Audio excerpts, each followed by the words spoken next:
உருகி உருகி உருகி உருகி உங்களை லவ் பண்றாரு. யாரு?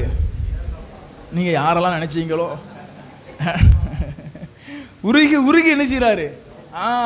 உங்க மேல உருகி உருகி இன்னும் உருகி உருகி உங்க மேல அன்பு செலுத்துறாரு. அதான் வசனத்துல வாசிக்கிறோம், அவர் திரளான ஜனங்களை பார்த்த உடனே மனது உருகி என்ன செய்யறாரா?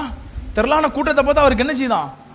மனசு உருகி அவங்களுக்கு பிரச்சனை இருக்கே அப்படின்னு சொல்லி அவங்கள பார்த்து உருகுகிறார். அப்படியானா உங்களையும் என்னையும் பார்த்து தேவன் மனது உருகி நம்ம அன்பு கூறுகிறார். மனதுருகி நம்மை நினைத்திருக்கிறார். மனதுருகி நம்மை ஆசீர்வதிக்க வேண்டும் என்று அவர் விரும்புகிறார். அல்லேலூயா சொல்லலாமா? பக்கத்துல பார்த்து சொல்லுங்க, உங்களுக்காக மனதுருகினவங்க இப்ப உருகாம போயிருக்கலாம், ஆனா ஆண்டவர் உங்களுக்காக